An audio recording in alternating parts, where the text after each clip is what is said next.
Hello বন্ধুরা, আজকে আমি গোবিন্দভোগ চাল দিয়ে পটল দিয়ে করব। আর সেটা সম্পূর্ণটা শেয়ার করব তোমাদের সাথে।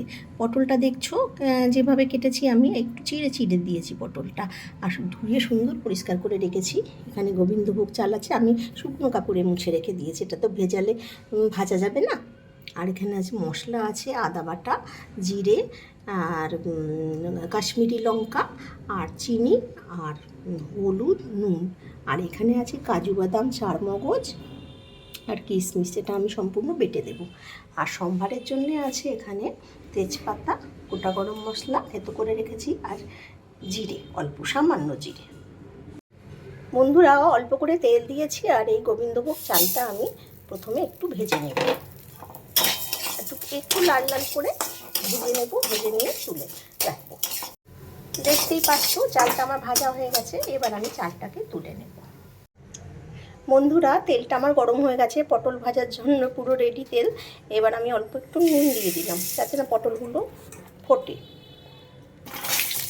পটলগুলো আস্তে আস্তে আমি সব ছেড়ে দেবো। বেশি করে তেল দিয়েছি যাতে পটলগুলো সুন্দর করে ভাজা হয়।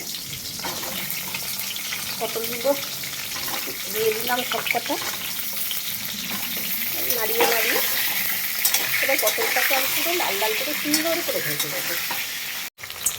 পটলটা আমার ভাজা হয়ে গেছে, দেখতেই পাচ্ছেন সুন্দর করে ভেজে নিয়েছি। এবার আমি পটলটা তুলে নেব। পটল ভাজার তেলের মধ্যেই আমি এই ফোড়নটা, গোটা গরম মশলা, জিরে, তেজপাতা, ফোড়নটা আমি দিয়ে দিলাম। এটা সুন্দর গন্ধ বেরানো অবধি ফোড়নটাকে ভাজতে হবে। ফোড়নটা ভাজা হয়ে গেছে, আমি এবার মশলাগুলো সব দিয়ে দিলাম। মশলাগুলো সব দিয়ে আস্তে আস্তে ভালো করে কষিয়ে নেব। আমি কাঁচা লঙ্কা দিয়েই এটা করছি, শুকনো লঙ্কার গুঁড়ো দিইনি। এটা সুন্দর করে কষিয়ে নিচ্ছি। বন্ধুরা, দেখতেই পাচ্ছ মশলাটা আমার সুন্দর করে কষানো হয়ে গেছে। এবার আমি পটলগুলো দিয়ে দেব। পটলগুলো দিয়ে দেব, চালটা দিয়ে দিলাম, আর ওই চারমগজ, কাজু বাদাম, কিশমিশ বাটাটা দিয়ে দিলাম। সব কিছু দিয়ে একটু কষিয়ে নিয়ে তারপরে জল দেব। বন্ধুরা, কষানোটা হয়েই গেছে। কষানো তো হয়ে গেছিলো, মানে আর একটুখানি চারমগজ বাটা ফাটাগুলো দিলাম বলে একটুখানি কষিয়ে নিলাম। আর একটু জল দিলাম যাতে চালটা গলে, সেই পরিমাণ মতো জলটা দিলাম। এবার একটু কমিয়ে দেবো, আঁচটা কমিয়ে দিয়ে ঢেকে দেবো, তারপরে হয়ে যাবে। আস্তে আস্তে হবে।